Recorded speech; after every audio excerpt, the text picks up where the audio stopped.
Hello बच्चों, तुम्हारा chapter चल रहा था change in profit sharing ratio among existing partner. तो इसके अंदर हमने सैक्रिफाइसिंग रेशियो सीख लिया है और हमने अकाउंटिंग ट्रीटमेंट ऑफ गुडविल सीख लिया और हमने कल सीखा था accounting treatment of undistributed accumulated profit losses and reserves.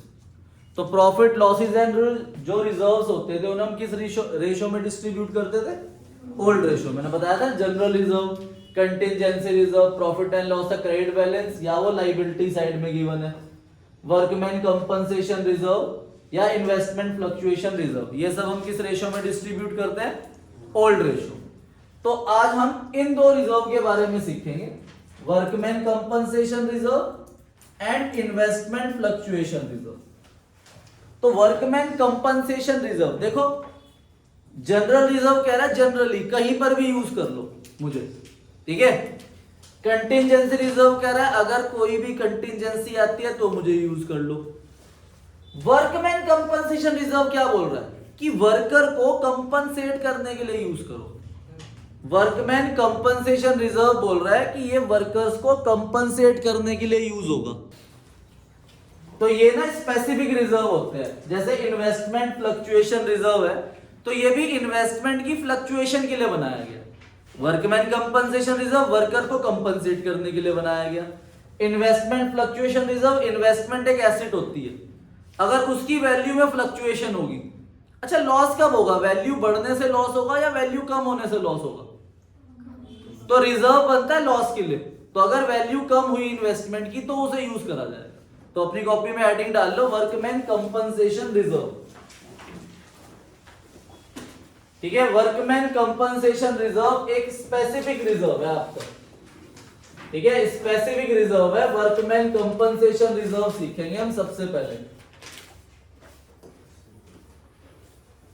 तो अपनी कॉपी में हेडिंग डाल लो वर्कमैन कंपनसेशन रिजर्व।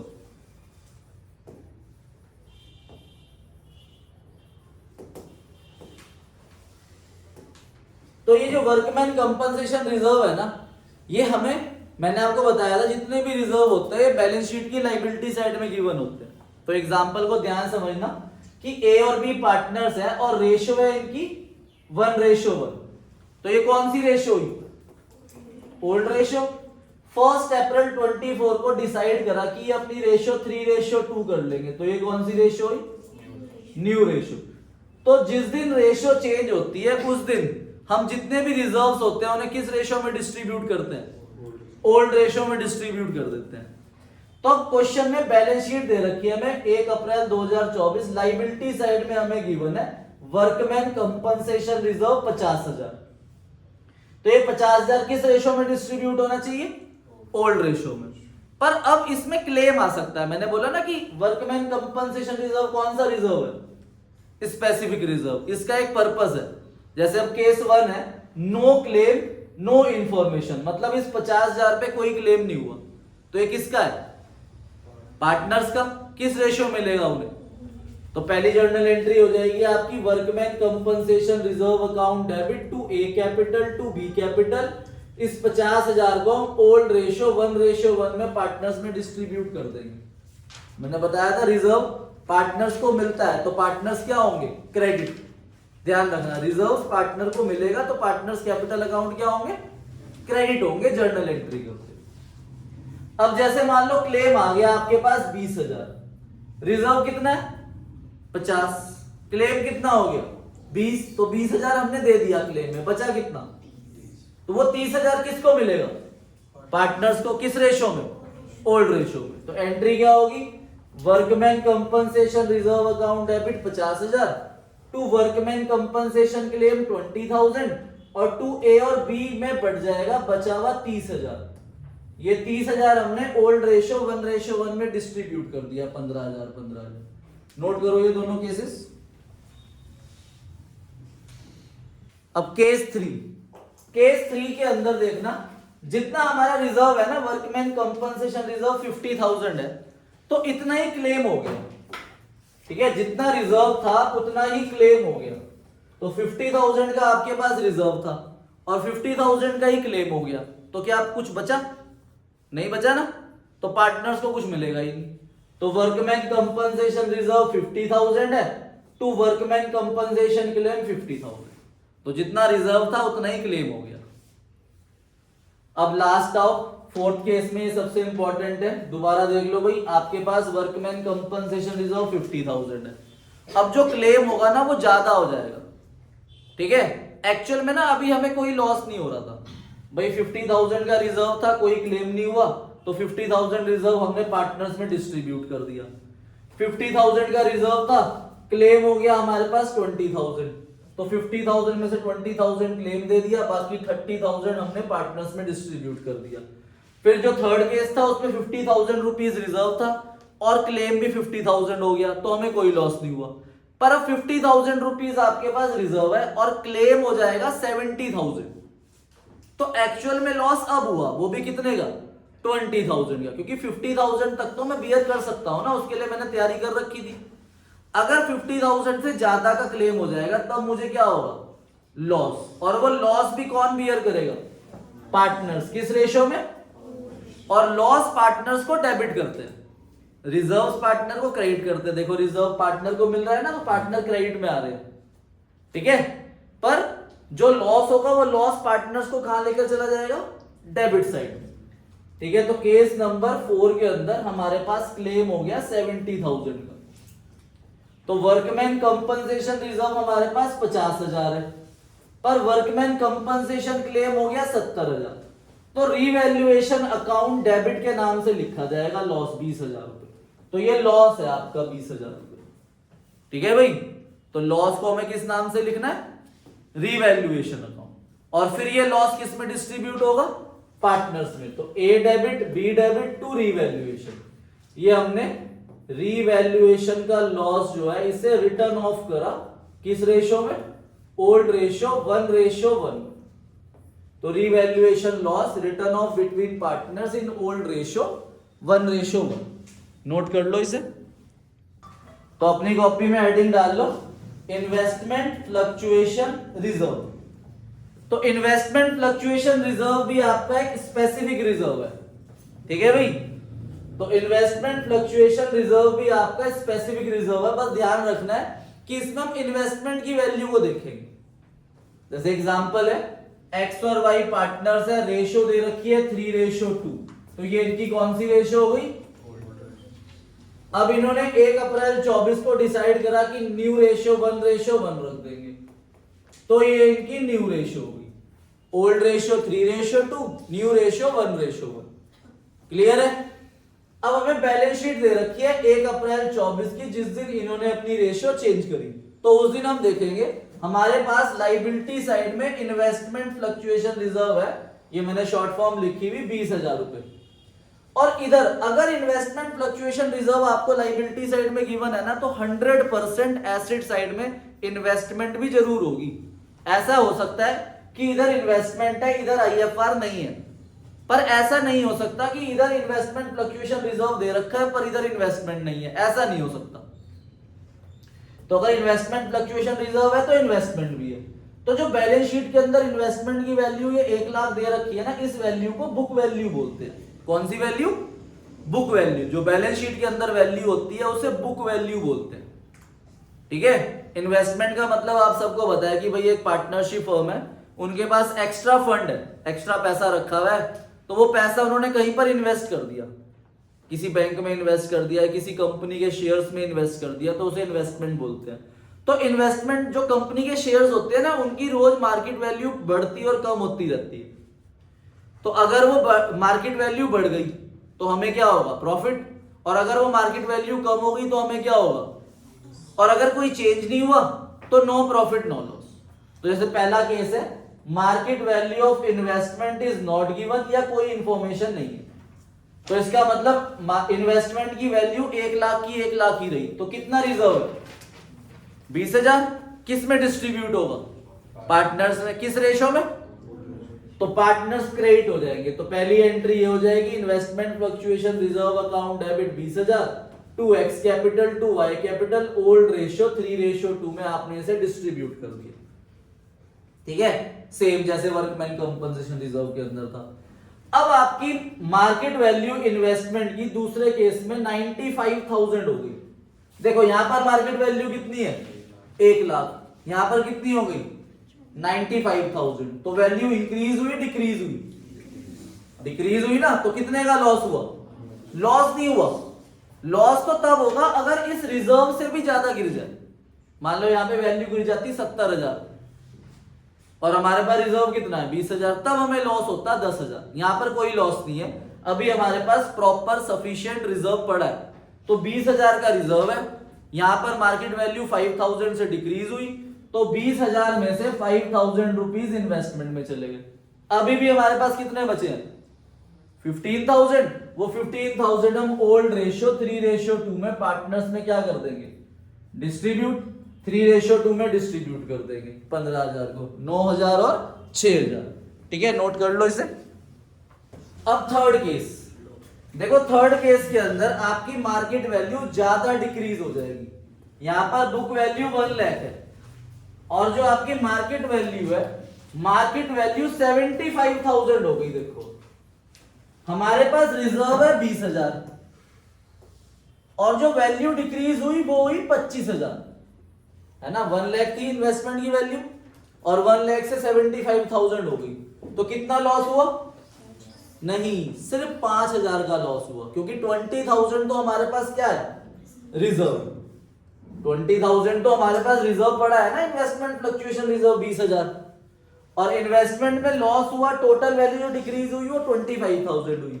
आप ये बोलोगे वैल्यू डिक्रीज हुई 25,000 पर लॉस कितना हुआ 5,000, और वो लॉस किस नाम से लिखा जाएगा जो हमने वर्कमैन कंपनसेशन रिजर्व की एंट्री में लिखा था, रीवैल्यूएशन के नाम से। ठीक है, रीवैल्यूएशन के नाम से आएगा। तो investment fluctuation reserve 20,000, revaluation account 5,000 to investment 25,000। और ये जो 5,000 का लॉस है ये फिर से पार्टनर्स को क्या कर देगा डेबिट, क्योंकि लॉस पार्टनर्स को डेबिट करता है किस रेशो में, ओल्ड रेशो में। तो X capital account debit, Y capital account debit to revaluation. जो 5,000 का लॉस है वो पार्टनर्स में क्या हो गया, रिटर्न ऑफ हो गया, तो पार्टनर्स क्या हो जाएंगे, डेबिट हो जाएंगे। बस इसमें एक केस एक्स्ट्रा हो रहा है कि जो इन्वेस्टमेंट है उसकी वैल्यू इंक्रीज भी तो हो सकती है ना। अभी तक हमने जितने भी केस पढ़े, पहले वाला केस पढ़ा कि कोई चेंज नहीं हुआ तो रिजर्व पार्टनर्स में डिस्ट्रीब्यूट हो गया। दूसरे केस में पढ़ा कि वैल्यू डिक्रीज हुई पर इतनी नहीं हुई कि रिजर्व उसे कवर ना कर पाए।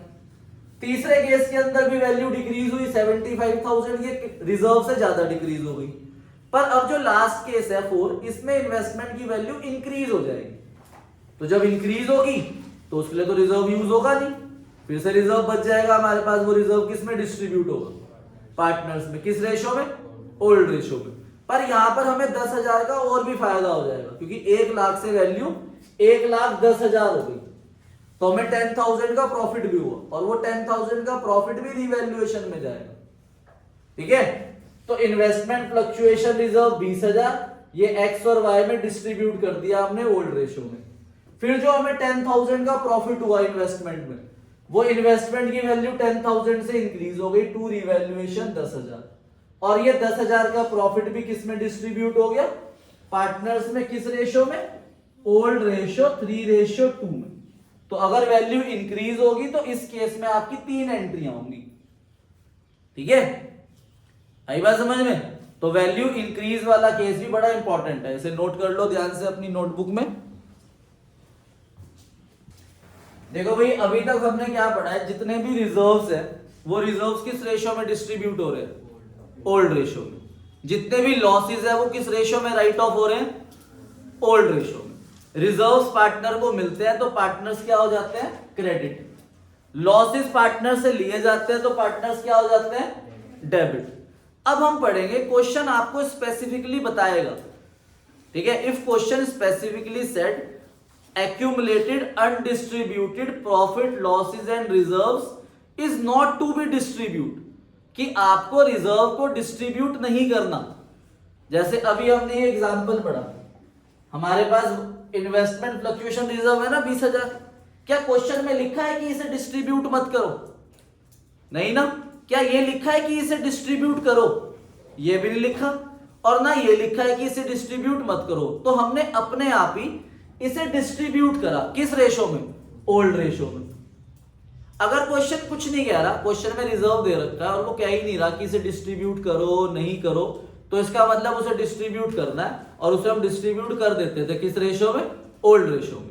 पर अब क्वेश्चन स्पेसिफिकली बोलेगा कि इसे डिस्ट्रीब्यूट नहीं करना, तो जब इसे डिस्ट्रीब्यूट नहीं करना तब इसका ट्रीटमेंट वही हो जाएगा जो गुडविल वैल्यूड का होता था। तो क्या ट्रीटमेंट होता था वंश गुडविल वैल्यूड का, याद है आपको? उदय, कुणाल, राव, याद है? गेनिंग टू सैक्रिफाइस, क्या हो जाएगा? Gaining partner to sacrifice partner. तो लिखो अपनी कॉपी में, if question specifically said, if question specifically said undistributed accumulated reserves profit and losses do not distribute, या तो वर्ड लिखा आएगा do not distribute, इन्हें डिस्ट्रीब्यूट मत करो, या ओल्ड वैल्यू बुक वैल्यू को कैरी फॉरवर्ड करना है, वही मतलब कि इन्हें भी मत बांटो, इन्हें हम आगे लेकर जाएंगे, या फिर डू नॉट डिस्ट्रीब्यूट या do not affect their book value, या आ जाएगा पास सिंगल एंट्री, या सिंगल एंट्री पास करने के लिए बोलेगा। तो इसका अकाउंटिंग ट्रीटमेंट सेम हो जाएगा, सेम एज गुडविल वैल्यू। और गुडविल वैल्यू का ट्रीटमेंट क्या होता था? Gaining partner capital account debit to sacrificing partner capital account, ये ट्रीटमेंट हो जाएगा आपका। तो ये मोस्ट इंपॉर्टेंट है, ध्यान से नोट कर लो इस। अब एग्जाम्पल करते हैं, समझ आ गई ना ये बात? क्वेश्चन में स्पेसिफिकली लिखा होगा, जैसे आपकी बुक में क्वेश्चन नंबर 23 है, question number 23 page number 3.55, XYZ partner ratio 5:3:2। तो ये आपके पास ओल्ड रेशो दे रखी है 5:3:2। They decide to share future profit and losses 2:3:5। तो 2:3:5 आपकी न्यू रेशो होगी, ओल्ड रेशो भी है न्यू रेशो भी है, विद इफेक्ट फ्रॉम 1 अप्रैल। देखो अब ये लाइन में लिखा हुआ है, they also decide record the effect of following accumulated profit losses and reserve without affecting their book value. देखो आ गया, do not affect their book value मतलब without affecting their book value या पास सिंगल एंट्री। तो जितना भी हमें जनरल रिजर्व दे रखा है 6000, प्रॉफिट एंड लॉस का क्रेडिट बैलेंस है 24000 और एडवर्टीजमेंट सस्पेंस ना लॉस होता है, तो ये माइनस होगा। तो अब इन तीनों का ट्रीटमेंट गेनिंग टू सैक्रिफाइस एक होना है, तो मैं इन तीनों को ऐड करके एक ही फिगर बना के भी कर सकता हूं। तो पहले सैक्रिफाइसिंग रेशो निकाल लो अपनी कॉपी में, ठीक है? हमारे पास ओल्ड रेशो दे रखी है, न्यू रेशो दे रखी है, तो ओल्ड रेशो न्यू रेशो से आप सैक्रिफाइसिंग रेशो निकाल लो। ओल्ड रेशो है 5/10, 3/10 एंड 2/10, माइनस 2/10, 3/10 एंड 5/10। तो 5 - 2 3/10, ये हो गया 0 और ये माइनस का 3/10। तो जो माइनस में आता है वो क्या कर रहा होता है? गेन, और जो प्लस में आता है वो सैक्रिफाइस। तो मेरे पास जनरल रिजर्व है 6000, पीएल का क्रेडिट बैलेंस प्रॉफिट होता है 24000 और एडवर्टीजमेंट सस्पेंस लॉस है, तो इसे माइनस करके मेरे पास 18000 आ गया, एक ही फिगर। तो अब इस 18000 को इनसे मल्टीप्लाई करना, इंटू 18000, तो ये आएगा 5400, इसे भी इंटू 18000, तो ये भी आ जाएगा 5400। तो माइनस वाला गेन कर रहा है, तो Z कैपिटल अकाउंट डेबिट हो जाएगा टू X कैपिटल अकाउंट 5400 से आपकी एंट्री हो जाएगी गेनिंग टू सैक्रिफाइस, और नरेशन आ जाएगी accumulated profit losses and reserve adjusted through partners capital account in sacrificing ratio. Note कर लो इसे। अब क्वेश्चन नंबर 24 पे आओ। देखो आपकी बुक में क्वेश्चन 24, देखो ध्यान से रीड करना है, मैं समझा रहा हूं, करना आपको ये घर से। देखो क्या लिखा है, भव्य एंड साक्षी पार्टनर है, रेशियो 3:2 है। तो भव्य एंड साक्षी 3:2 आपके पास इनकी ओल्ड रेशियो दे रखी है, और क्वेश्चन में ना देखो बैलेंस शीट दे रखी है। अब रिजर्व मिलेंगे आपको लाइबिलिटी साइड में, तो लाइबिलिटी साइड में हमारे पास जनरल रिजर्व है और इन्वेस्टमेंट फ्लक्चुएशन फंड आ गया। देखो वर्ड मैंने बताया था ना, फंड और रिजर्व सिनोनिमस है, एक दूसरे की जगह यूज हो सकता है। तो इन्वेस्टमेंट फ्लक्चुएशन फंड आपका रिजर्व है। एक ना आपको क्वेश्चन में गिवन होगा आगे employ provident fund. Employ provident fund reserve नहीं होता, वहां पे फंड रिजर्व नहीं है। एम्प्लॉय प्रोविडेंट फंड आपकी लाइबिलिटी होती है, तो उसे कोई भी डिस्ट्रीब्यूट मत करना। अब देखो इन्वेस्टमेंट फ्लक्चुएशन रिजर्व है ना, देखो एसेट साइड में इन्वेस्टमेंट भी होगी, तो एसेट साइड में आपके पास इन्वेस्टमेंट है 30,000। अब नीचे क्वेश्चन कह रहा है पार्टनर ने डिसाइड करा कि रेशो इक्वल कर लेंगे, तो 1:1 ये आपकी न्यू रेशो हो गई। ओल्ड रेशो भी है, न्यू रेशो भी है। अब पहला पॉइंट कह रहा है कि इन्वेस्टमेंट की वैल्यू 20,000 हो गई। ऊपर कितनी है इन्वेस्टमेंट की वैल्यू? 30,000। 30,000 से 20,000 होगी, कितना लॉस हुआ? पर क्या हमारे पास रिजर्व है सफिशिएंट? इन्वेस्टमेंट फ्लक्चुएशन फंड है हमारे पास 20,000, तो हमें कोई लॉस नहीं हुआ। तो आपकी पहली एंट्री क्या हो जाएगी? आपकी पहली एंट्री हो जाएगी investment fluctuation fund account debit to investment, और बाकी पार्टनर्स में चला जाएगा बी में और एस में। तो हमारे पास रिजर्व पड़ा है 20,000, इन्वेस्टमेंट की वैल्यू कम हुई 10,000, तो बाकी 10,000 आप बी और एस में बांटोगे 3:2 में, 6,000 और 4,000। ये पहले पॉइंट की एंट्री हो जाएगी। सेकंड पॉइंट में कह रहे हैं गुडविल वैल्यूड 24,000। क्या ट्रीटमेंट होता है गुडविल वैल्यूड का? Gaining to sacrifice. तो ओल्ड रेशो भी है, न्यू रेशो भी है, क्या निकाल लोगे? Sacrificing ratio. अब थर्ड पॉइंट पढ़ो ध्यान से, वो कह रहे हैं general reserve not to be distribute. देखो ये लिखा आ गया ना line, general reserve do not distribute, इसे डिस्ट्रीब्यूट नहीं करना, तो इसका ट्रीटमेंट भी क्या होगा? गुडविल वैल्यूड का ट्रीटमेंट भी gaining to sacrifice, general reserve का ट्रीटमेंट भी गेनिंग टू सैक्रिफाइस। तो हम इन दोनों का सम कर देंगे। हमारे पास जनरल रिजर्व है ऊपर 23,400 और गुडविल वैल्यूड है आपके पास 24,000, तो टोटल हो गया 47,400। तो 47,400 में हम सैक्रिफाइसिंग रेशियो निकाल लेंगे, मल्टीप्लाई करेंगे और एंट्री पास कर देंगे गेनिंग टू सैक्रिफाइस की। तो ये क्वेश्चन 24 होमवर्क है आपका, question 22, question 21, question 20, question 19, question 18, question 17। ठीक है, 17 से लेकर 24 तक क्वेश्चन है। उसके बाद आ जाओ आप इलस्ट्रेशन नंबर, इलस्ट्रेशन आपकी 9 तक हो गई थी ना कल? कहां तक दी थी इलस्ट्रेशन मैंने होमवर्क में? 14 तक दे दी थी, 10 नहीं दी थी मैंने बीच में। इलस्ट्रेशन 10 लिखो, 11 लिखो, इलस्ट्रेशन 15, इलस्ट्रेशन 16, 17, 18, 19। तो ये आपका होमवर्क है और कल आप समझ ही गए कि टेस्ट का क्या टाइमिंग है।